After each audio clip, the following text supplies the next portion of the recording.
Посвятительная мистерия Гекаты. Необходимая предварительная работа. В темное время суток идете на погост. С собой бутылочка молока, свеча, не церковная, любая. Центрируйтесь. Вот что это значит. Сперва представляете, что в центре вашей грудной клетки появился светящийся крошечный шарик. Затем из самого центра этого шарика выпускаете лучи, визуализируете их. 4 горизонтальных луча – вперед, вправо, назад, влево.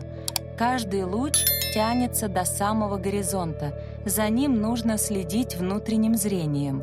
И 2 вертикальных вниз по позвоночнику и далее в бескрайнюю бездну под ногами. И вверх, тоже сперва по позвоночнику, затем через голову сквозь макушку, высоко-высоко в небеса. Затем надо принять состояние видения из верхней подключки. Это просто. Представляете, как ваша макушка открывается, и все ваше восприятие словно на невидимом лифте поднимается вверх и оказывается над вашей головой.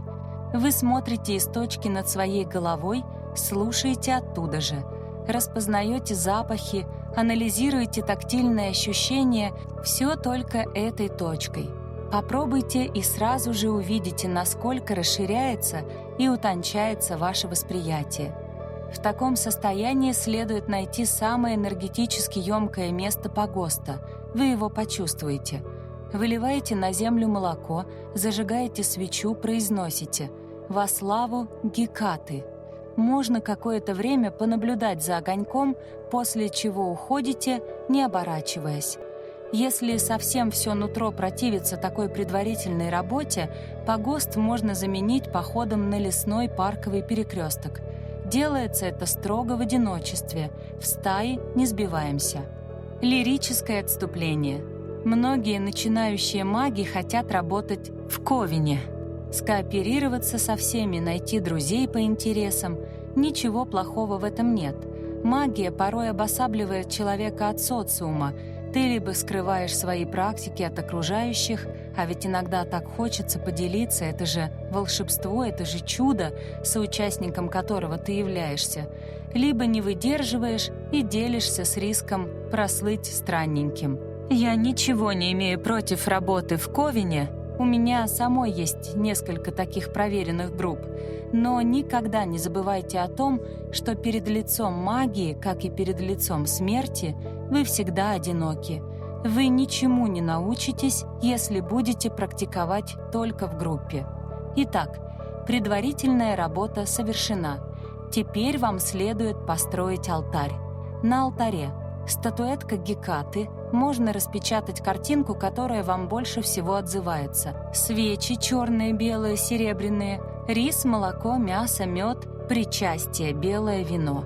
У алтаря закрываем глаза и погружаемся в любую технику работы с вниманием, любую медитацию. Когда я работаю с моими группами или провожу личные ритуалы такого рода, в этом месте я погружаю человека в шаманское путешествие, связанное с растворением, потерей границ тела, великими водами бины. Очищение, освящение, открытие храма. Можно проводить очищение и освящение по канонам западной церемониальной магии. Можно поступить проще. Очищение. Взять чашу с водой, размешать в ней соль, пройти вокруг храма против часовой стрелки, начиная с востока. Разбрызгивать воду по сторонам света. Визуализация. За вами движется водный торнадо, который удаляет все постороннее из вашего пространства. Освящение. Зажечь благовоние, ароматическую палочку или специально подготовленный пучок трав и обойти храм по часовой стрелке, начиная с востока. Визуализация. За вами движется золотой световой столб, пропитывая своим светом каждый атом окружающего пространства. Знак открытия завесы, знак входящего. Произнесите «Храм открыт». Колокольчик 9 раз. Если у вас нет колокольчика, можно 9 раз ударить по алтарю ладонью правой руки. Зажигаем благовония и свечи, 9 свечей. Произнесите Я открываю этот храм для того, чтобы призвать великую богиню Гекату, владычицу 3 дорог, и протянуть к себе лунную дорожку ее канала. Кому открывается этот путь, становятся ведомы сокрытые тайны колдовства. Только посвященные могут бродить между мирами, сохраняя целостность. Прошу покровительства в этой работе искусства. Ментальная настройка. Чаще всего я использую для этого стихотворение Максимилиана Волошина из знаменитого лунного цикла. Но подойдет любой текст, посвященный Гекате. Можно даже написать его самостоятельно. Цель этой части обряда — калибровка вашего внимания. Вы просто настраиваете внимание именно на эту волну. К Диане бледной, к яростной Гекате я простираю руки и мольбы. Я так устала от гнева и борьбы, яви свой лик на мертвенном агате. И ты идешь, багровая в раскате подземных гроз, ступая на гробы, триглавая, держа ключи судьбы, 2 факела, кинжалы и печати. Из глаз твоих лучатся смерть и мрак, на перекрестках слышен лай собак, и на могильниках дымят лампады.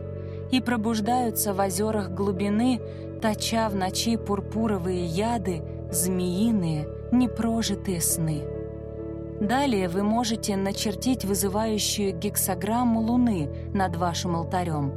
В центре знак Луны, после начертания знак входящего в гексаграмму с вибрацией Шадаи Эль-Хаи.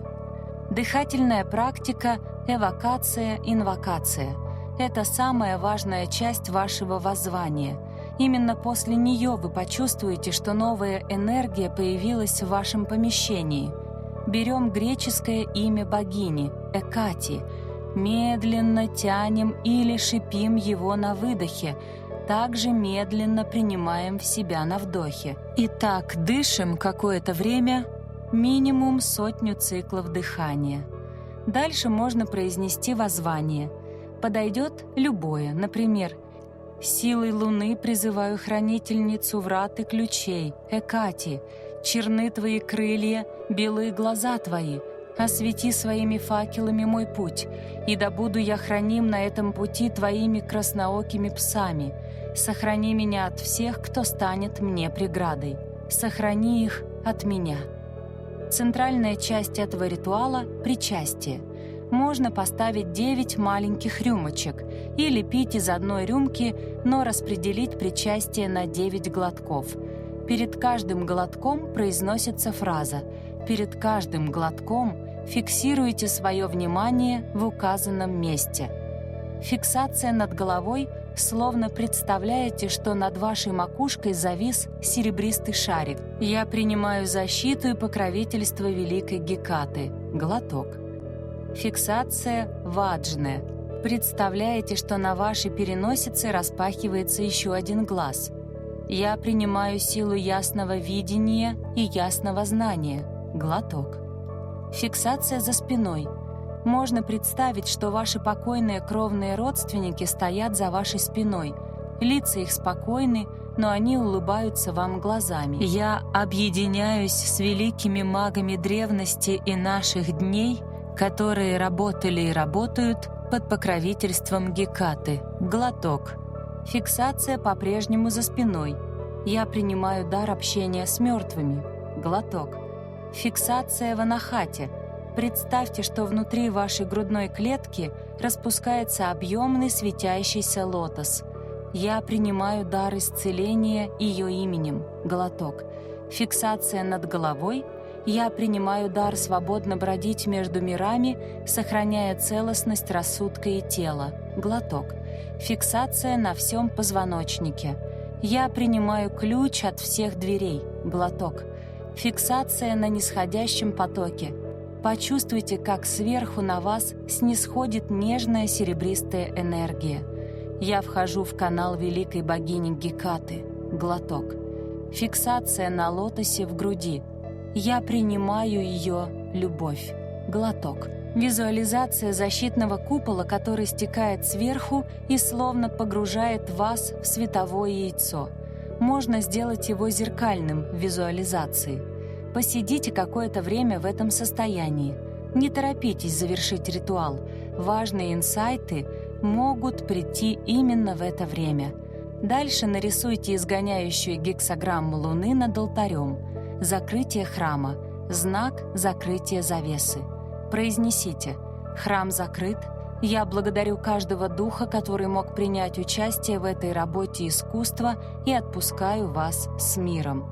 Свечи остаются догорать на алтаре, мед, рис и молоко относим на перекресток 3 дорог.